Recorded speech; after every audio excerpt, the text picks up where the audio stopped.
All right, yeah. So first of all, is for me to take this opportunity to pass my condolences to the family of a great hero of this country, and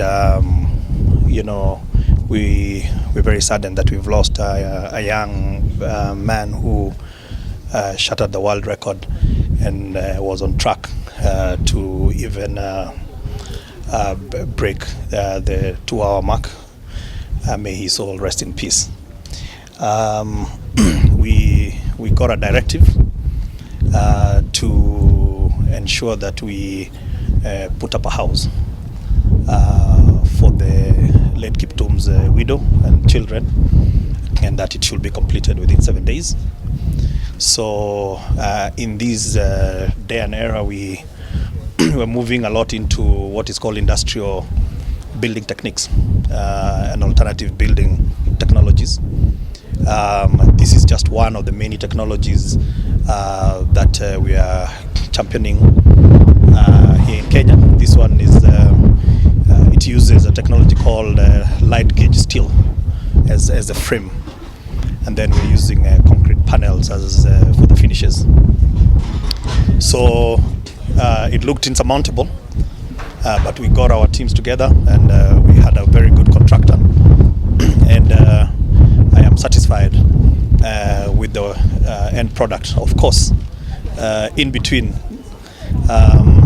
it generated a lot of interest in the country, which is good. And when people say utahama Kenya uende wapi, because especially Kenyans on social media,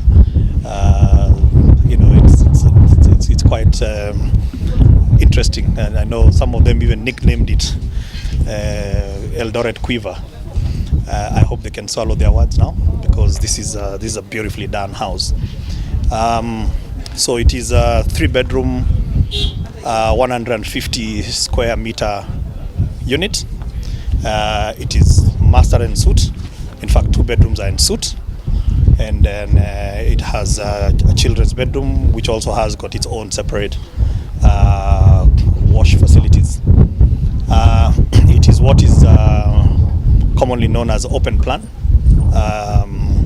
kitchen, which is really quite modern type of technology, utilizing an island in the kitchen, which is also very good use of space, because then you can retrofit the cooker as part of it.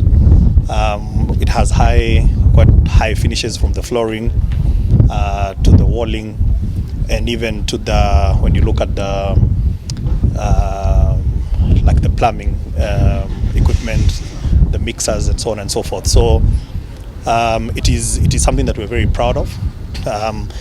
This technology is not fairly new. It's been here, but it's not been really gained a lot of traction. So we hope that after this we should be able to sorry, 1 second for me. We hope that after this we should be able to get a lot more people having an interest. We also have discovered something, because sometimes you have emergency housing.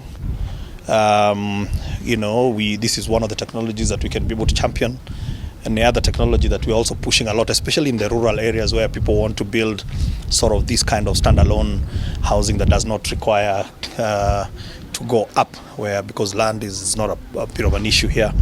The kind of technology we would like to promote for people to build for themselves good houses. So personally, I'm satisfied. It's been 7 long nights. At some point, just like the many Kenyans who are trolling it, of course I got a lot of messages, and I got a lot of photos sent to me. And at some point I was also a bit worried whether the end product will actually turn out to be this good. But I'm very happy. We are also building a house for Kiptum's mzee. That was always his desire. When he purchased this piece of land, one of the things that he wanted to do was to build for his parents a house. And you can see over there, that's where we already started the construction, and we will finish it after the interment is done today. As per the tradition from this area, that house is located specifically where it is. It is in accordance to the tradition. The mzee's house has to be strategically placed next to the gate, and when you look at even the grave and when the person is buried and where the head is going to be, equally it is in line with the tradition. So we've learned a lot as well in terms of that culture from the people from this area. Like you said, it's a and we have various type of housing stock as government. I mean, this technology is great for maybe now our police stations. We can use this technology for building schools. We can use this technology for building hospitals, and anything that is not a very complicated and massive sort of like 10, 14 story. It's definitely a technology you're going to see us using quite more often. And then, of course, we would also like to, the whole idea for us is to promote this type of technology and the people who have actually invested in it, so that there are many Kenyans who build their own homes. By doing this, we hope that we can be able to showcase this new technology, and you can, people can actually inquire. We will be able to share with you the contact details for the investor, the person who has come up with these technologies, and you can be able to follow up. Okay. And in terms of the father's house, how is the father's house going to be constructed? The father's house is going to be constructed. We are going to use the traditional. We're going to go the traditional way, but again, we will be done in 28 days for the father's house. In terms of the pricing, the pricing actually is very, very fair. If the pricing is about 7 million for this unit here, and when you consider that it's 150 square meters, so it is about 46,000 per square meter, which is actually slightly lower than what we are selling some of the affordable housing, because they are at about 50,000 per square meter. And also it has very high finishes. You see the most of the affordable housing program, because it is mass housing and public housing, we're just using basic finishes, and then people can be able to we do what is called incremental housing, so that you have got all the basic facilities. But for example, the floor, even if we put tiles, most of the people are taking them out and they're putting a floor that they want. So that's why we come up with a basic finish. If it's a cabinet, for the joineries, we come up again with basic finishes, because we know that a lot of people are also tend to either want to come and remove and put in their own. So from a cost perspective, it is cheaper, and definitely it is much faster. Yeah. Jina langu ni Navin Patel. Kampuni yetu inaitwa Vasto Company Limited. Hii kazi tulianza kama tulikuwa natafuta option nyingine ya kujenga nyumba yangu mwenyewe. So tulijenga nyumba yetu about 10 years ago, na tunaishi huko, na hiyo nyumba bado iko salama. In terms of technology, tulitafuta hiyo technology ndio to challenge vile nyumba ya kawaida zilikuwa najengwa. In terms of durability, nyumba yangu tayari iko 10 years. Same technology used in other parts of the world. Tayari iko zaidi ya miaka 50, New Zealand, South Africa, kadhalika. America wanatumia hii technology because mbao ni bei kali kule, wana replace mbao na chuma. Just give us maybe a view of what exactly this technology is and how you went about in setting up this structure. Okay. Hii technology inaitwa light gauge steel. Na maanisha mabati nyepesi inakunjwa inapata nguvu zaidi, ndio wakati architect anakuja na plan, hiyo design yote tunaweka kwa kompyuta, tunachora tena, tuna design chuma kila chuma kando, alafu hiyo program tuna feed kwa mashini, na hiyo mashini inaanza kujenga hiyo chuma, inakata, ina bend, inaweka shimo. Ikifika hapo ni kama Lego, una assemble kila kitu. Ukiassemble unasimamisha ukuta, kwa ukuta unaweka cladding. Cladding kuna options mingi kulingana na vile unataka finishing itokee. And the house was finished in 6 days.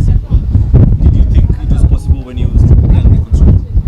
Wakati tulishika hii kazi tuliona ni kupewa hiyo opportunity ku demonstrate, lakini pande ya masaa tulikuwa naona tumeshafanya kitu kama hii kwa kama wiki 2 wiki 3.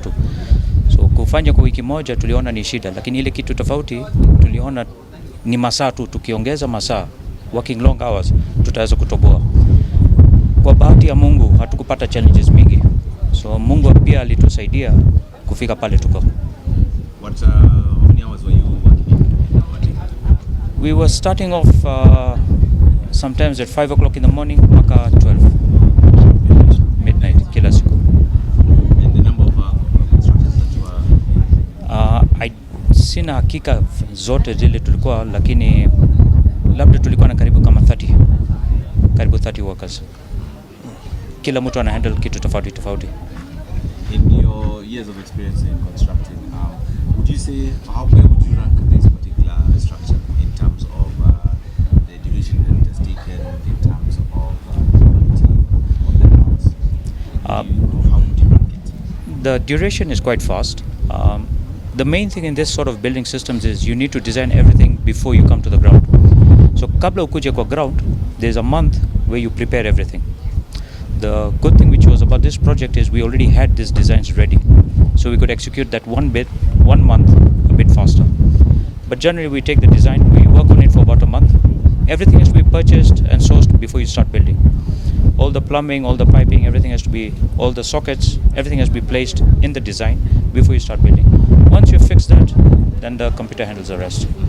And does the topography of the land in any particular place have an impact in the way it was constructed?